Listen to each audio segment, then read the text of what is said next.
ఏ ఎన్నికల్లో అయినా మనమే గెలవాలి. సీఎం చంద్రబాబు నోటి నుంచి పదే పదే ఈ మాట వస్తోంది. ఎన్నికలకు 4 ఏళ్లు ఉండగానే ఇప్పుడే ఎన్నికల గురించి ఎందుకు మాట్లాడుతున్నారు? పార్టీ కేడర్లో విశ్వాసం నింపేందుకా, లేదంటే ఇతర కారణాలు ఏమైనా ఉన్నాయా?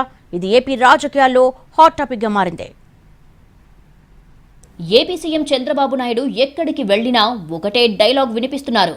మహానాడు, ఆ తర్వాత పెన్షన్ల పంపిణీలో అదే చెప్పారు. టీడీపీ ఓడిపోతే రాష్ట్ర అభివృద్ధి ఆగిపోతుందని, ఎన్నికలు ఎప్పుడు వచ్చినా టీడీపీని గెలిపించాలని కోరుతున్నారు.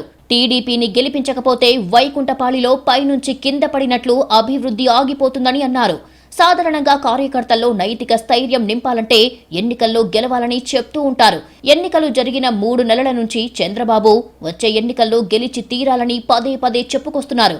ఎందుకంటే కూటమి ప్రభుత్వం అధికారంలోకి వచ్చిన దగ్గర నుంచి టీడీపీ క్యాడర్లో అసంతృప్తి ఎక్కువయింది. ప్రభుత్వంపై ఎక్కువ హోప్స్ పెట్టుకోవడం, బిల్లులు పెండింగ్ కావచ్చు, లేదంటే ఎమ్మెల్యేల దగ్గర కార్యకర్తలకు జరిగే పనులు, ఎమ్మెల్యేలు కార్యకర్తలకు అపాయింట్మెంట్ ఇవ్వకపోవడం, ఇలా అనేక విషయాల్లో కార్యకర్తలు ఆగ్రహంతో రగిలిపోతున్నారు. వీటన్నిటిని దృష్టిలో పెట్టుకుని చంద్రబాబు ఇలాంటి కామెంట్స్ చేసి ఉండవచ్చని అంటున్నారు. 2019 ఎన్నికల్లో టీడీపీ ఓడిపోవడం వల్ల అభివృద్ధి ఆగిపోయిందని, అభివృద్ధి నిరంతరం కంటిన్యూ అవ్వాలంటే 2029లో టీడీపీనే గెలవాలని చంద్రబాబు చెబుతున్నారు.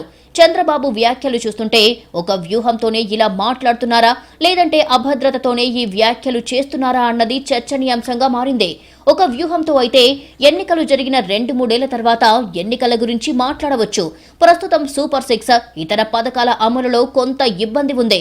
పూర్తి పథకాలు ఇంకా అమలు కాలేదు. కొన్ని విషయాల్లో ప్రభుత్వంపై మిశ్రమ స్పందన వ్యక్తమవుతోంది. వీటన్నిటిని దృష్టిలో పెట్టుకుని వచ్చే ఎన్నికల్లో గెలవాలని చంద్రబాబు మాట్లాడుతున్నారని పార్టీ నేతలు చర్చించుకుంటున్నారు. సీఎం చంద్రబాబు రాజకీయంగా దూరదృష్టితో ఆలోచిస్తారు. వచ్చే ఎన్నికలను దృష్టిలో పెట్టుకుని చంద్రబాబు ఈ తరహా కామెంట్స్ చేస్తున్నారు అనే అభిప్రాయాలు కూడా ప్రధానంగా వినిపిస్తున్నాయి.